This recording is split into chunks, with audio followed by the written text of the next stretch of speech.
Good morning, everyone. I'm Sheryl Dazim. Welcome to Sippin and Spillin. I'm sitting here with Sky. Sky, how do I pronounce your last name correctly? Rough, Sky Rough. Sky Rueff. He is a part of the engineering department here, and I'm going to put him in the hot seat for like 10 minutes and ask him questions about his club. How are you doing today? I'm doing great. Excited to be here. Oh, thank you. Well, thank you for being here so early, and I'm sorry about that. Yeah, of course. I'm happy to. Thank you. So, for those who might not know, what exactly does the Aerospace and I cannot even say this word Experimental Association do? Yeah, so we are a student-run organization, and our large goal is to put FAU's first satellite in space. And that's kind of like a big, like arbitrary thing, right? But we were contacted by NASA, and they said, well, we want to put people on the moon and beyond that permanently.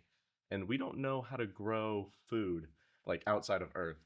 So our job is to create a satellite that its payload or science experiment on it would be to understand how to grow plants in space. What does that mean? You're in zero gravity, there's radiation and all that stuff. So that starts with us as a student body organization to build something to like study that research.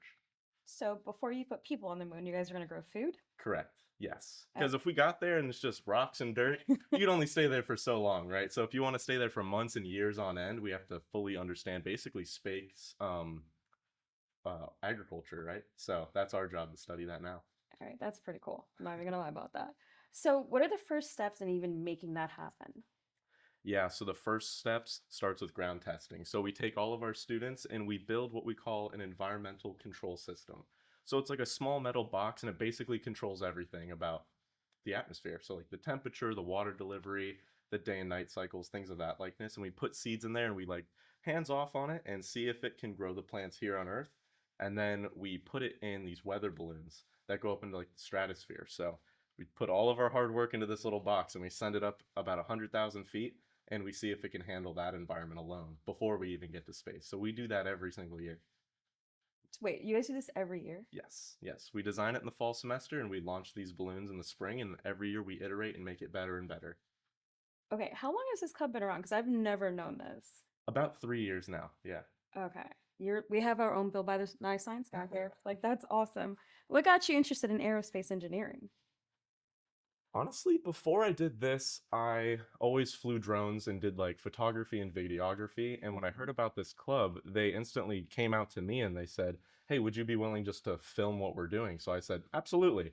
I went out there with my drone. I filmed them doing their launch with the balloon going up and everything. And one of my roles was to put a GoPro camera inside that balloon to see what it looks like to go up and down because before that it's just research going up and you have no footage. So I put my GoPro in there and we did the whole launch up and down and we got the payload back and I looked at the footage and I got this one breathtaking picture of Earth. It's the east coast to the west coast, just above Lake Okeechobee. And yeah, you can see Miami, you can see the Bahamas, all of Lake Okeechobee in this one picture. And it just, from that moment, inspired me. And I was hooked from right then and there because when do you get a picture to or a chance to take a picture of Florida from space? Like never, right? Oh. So after that, instantly I couldn't leave the organization. I just continued to put my effort into it.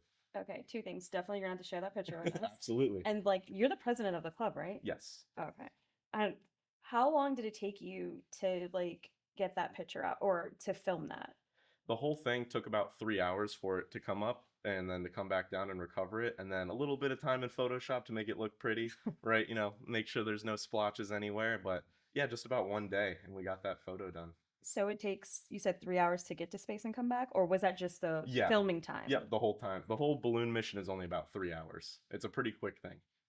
I would not think it takes that short amount of time to Yeah. get to space. I mean, it's like you let go of a helium balloon, it gets to the highest altitude it can, and then it pops, and you pretty much just fall back down at that point. So Oh it's my pretty God. quick on the way down. I'm gonna sound like an idiot when I say this, but is it just like the movies, like when things come back into the atmosphere, like does it catch on fire, or is that just in like If special you're case going fast, scenarios? absolutely. In this case, we're just free falling and we have a parachute, so it's not as bad, but Oh, okay. usually, yes. Yes, you absolutely do So catch on you fire. only catch on fire when you're going way too fast. Yes, yes. Oh. It would be like going through water extremely fast. There's a lot of resistance, so it Oh, heats up very, very quickly. okay. Do you get annoyed when movies get things like science things wrong? You know, I should say yes, but if it inspires other people and like gets them motivated into this realm of, science in general, totally fine. If you watch The Martian, maybe there's a few things wrong, but if it gets you curious, that's really all you need. I wonder if there's like they hire like historians or something on set because you would be perfect for that. So, I think they do for sure have experts to make it, you know, to reduce as much criticism as possible. I think it'd be worth the investment. have you heard of the show Supernatural by any chance? I have not. No, I It's don't a really think so. good show, but they hire like actual historians to make sure everything is accurate on the set. I They like do that. that with like cop shows. They hire like Yeah. ex-cops and things like that. All right. What is one of the coolest projects your team is working on, like right now? Okay, so currently we're working on the generation three of what we call an environmental control system, or ECS, and that's that little box that controls everything. Okay. So we're starting from the ground up. Usually we have something generally made already, but we're starting from the ground up and we're taking this semester and building everything, the electronics, the actual shell for it, the lighting systems, the software. And come spring of next semester, we'll hopefully have done all this ground testing and finished developing it, and we'll launch it on another balloon flight. So that's what we're doing currently right now. But the idea is no problems and no issues, because every time we do these launches, something goes wrong. So we feel after the third or fourth time of doing this, we've pretty much perfected the process. So Okay. we're hoping to have a perfect mission next semester. And this is the same mission of the growing food in space, Yes, correct? yes. Okay. How does the club help students get hands-on experience? Oh, that's so easy. It's completely multidisciplinary and not just in engineering. So, of course, you have to build it. So, there's mechanical engineers, electrical engineers, people doing the software. But outside of that, we have to have business majors and people interested in finance because at the end of the day, it's kind of like a business, right? You have to have money coming in to actually build such extraordinary projects. And marketing and media, right? If you don't take pictures of what's going on or promote it outside of that, you can start to fizzle out and maybe people don't show up to your events as much. So it requires everybody from all over the university, not just in our engineering department. So we really strive on trying to get our name out there and recruit as many people as possible who are inspired by our mission and vision. I mean, obviously you guys are doing a great job because you had NASA reach out to you. Yeah, that was pretty exciting. So, as far as fundraising, like how do you guys go about that? You said you reach out to people or like vice versa? Yeah, we're starting to get better at that. Being Okay. engineers, we're pretty terrible with money. So trying to find people who are better with it and can like teach us, you know, get the subject matter experts to tell us what to do. Usually it's the Council of Student Organizations gives us some funding. Oh, And then recently we got our first sponsor, NASTech, their local engineering department in West Palm Beach. So that's our first sponsor. And we're hoping to, you know, widen our scope from there and get more sponsors on board. congratulations. Yeah, thank you. What is one of your team's like biggest challenge that you guys face so far and like how did you guys overcome that? Man, there's two big ones. Are you One allowed to was share? absolutely, Okay. absolutely. The first one was losing GPS connectivity on our mission. So imagine letting go of a balloon outside and you have no way of tracking it, and good luck finding it. So Oh that pretty no. much happened. We got lucky. We did end up finding it. But that was like a clear wake up moment that maybe we should have two or three GPSs on there just in case one turns off. So that was like a technical lesson learned. But one that I think is more important is recruitment, the amount of people showing up. Okay. So you can have 30 people show up to one meeting. Maybe you did a great job, you know, talking about it in public and going to classrooms. But if you can't keep those students coming back every week, you slowly fizzle out. So we made a big point last year. We called it to assemble the Avengers, essentially. So we went to every classroom. We went to like Photoshop classes. We went to early freshman and graduate level classes and just pitched this idea similar to like this and got all those people from different areas to come in and with their respective field and their knowledge contribute to the project.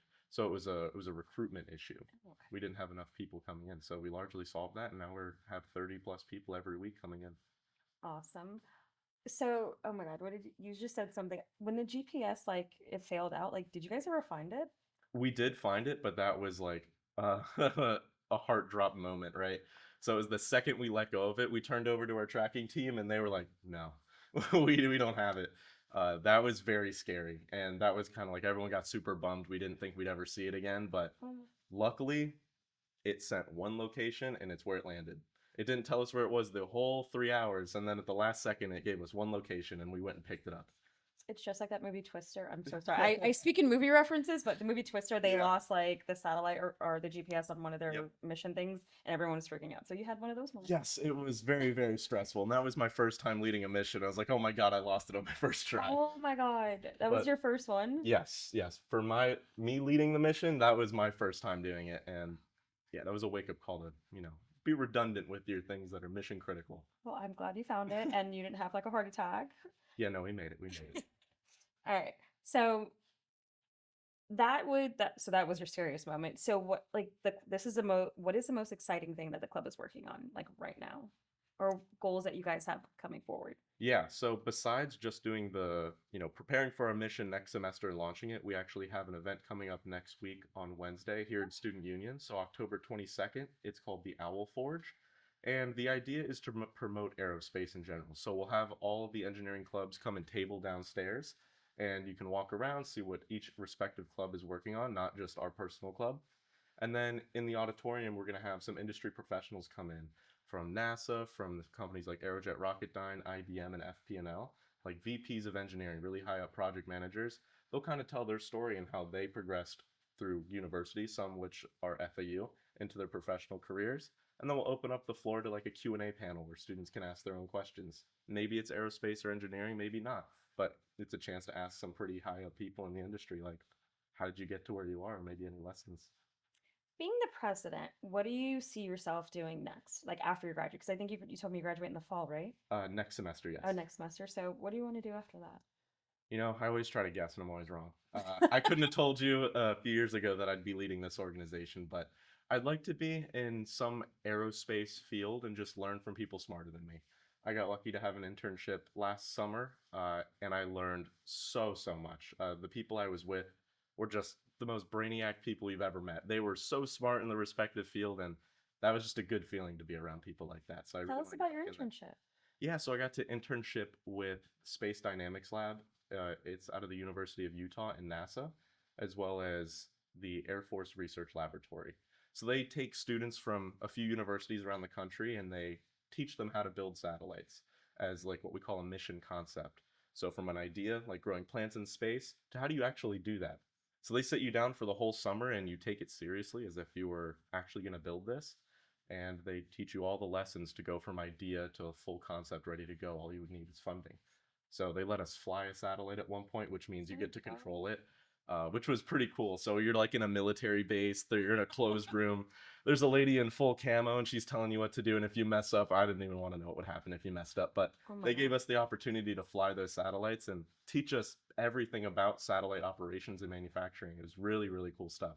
So I took all that information back and I'm trying to teach the students here everything that I know so that what we're trying to do here at FAU has the highest chance of success. Oh my God, that is so nice of you. And that is like super inspiring. So, Sky, are you going to go to space? That's the biggest thing on the bucket list is to go Oh to my the moon, God. but just to like look back and see the Earth rise. So you don't want to like live there? No, I don't want to live on the moon. It's a little too dusty. But I would love to go there because I want to look back at Earth. Because when do you get a chance to see Earth, right? Like as a Mm. whole, that's pretty cool. So that's my goal. Well, this is really fascinating. So I have one more thing I want to do to you. So we talked a lot about science. So let's get to know Sky better. I was going to ask you like questions, but let's let the fate Okay. decide. Okay. You're going to pick like, I don't know, like two, three cards, and then we'll see what happens. I like it. I am not a good shuffler, as you can tell. Go ahead, pick. I should take two or three. Yeah, as many as you want. Let's see what you get. One out of the middle. All right. Okay. Now, I'm gonna ask you. Of course, of course. Yeah, I wouldn't interview myself. All right. If you had to choose only one beverage to drink besides water for the rest of your life, what would it be? Probably Gatorade. Gator. Out of I don't know, all things, Gatorade. something about, yes, honestly, yes. Why Gatorade? uh, I find myself dehydrated all the time. Going outside, working out, or playing with friends, that's like the first thing my brain defaults to. Just a little bit of sugar and it tastes good in water. That's all I need. What color? Blue Frost. Oh, okay. Yeah, All right. I know, pretty boring, but that No, that's was. a good one. No, that one's good. So I can't say anything about that. What is your wish people would know or ask more from you? Hmm, It's a little deep. that's a good question.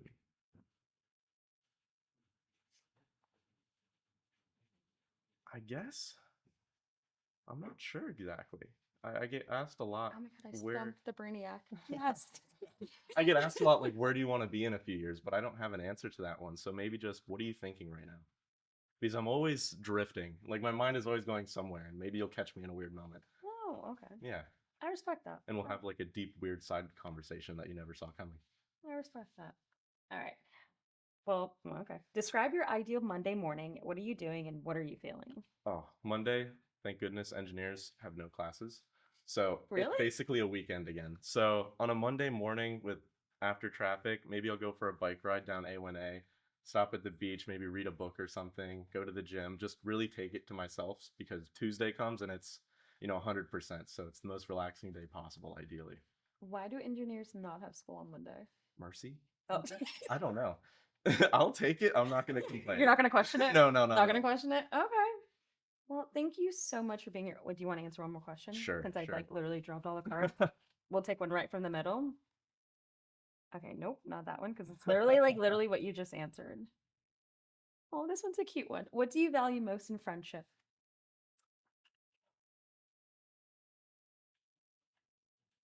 Not being judgmental for no reason. Mm. Like, if you're going to be judgmental in a friendship, it should be constructive criticism, like genuinely caring, right? I really look for that. If you can point something out to me and it's a negative critique, but you did it out of love, that means the most, right? Because you're showing me something I was blind to. I like that. I like that. So you said something earlier. I forgot to ask you about the beach, and you bike to the beach. Is this like a normal thing for you on a Monday? Yeah, yeah. Oh. Do you surf? I used to. I need to get back into it. Being here, it seems like a waste not to. Where are you from? I'm from right across the street. Oh, you. Yeah. Oh, born and raised in Boca. Yep, yep. Oh, well, okay, all right, Boca boy. I All know. right. So that means you go up north for the waves, because everyone like drives north for like Port Yeah, St. Lucie for the waves. yeah, I usually go to Daytona or sometimes, yeah. Okay, that's really interesting. Well, Sky, thank you so much for being here. And everyone, please go check out Sky at his club. It's AXE, right? AXA. Oh, AXA. I'm so sorry. Totally And when fine. do you guys meet? Tuesdays at 5:30 in the Engineering West building, room 159. All right. Well, thank Yeah. you so much, Sky. Yeah, thank you.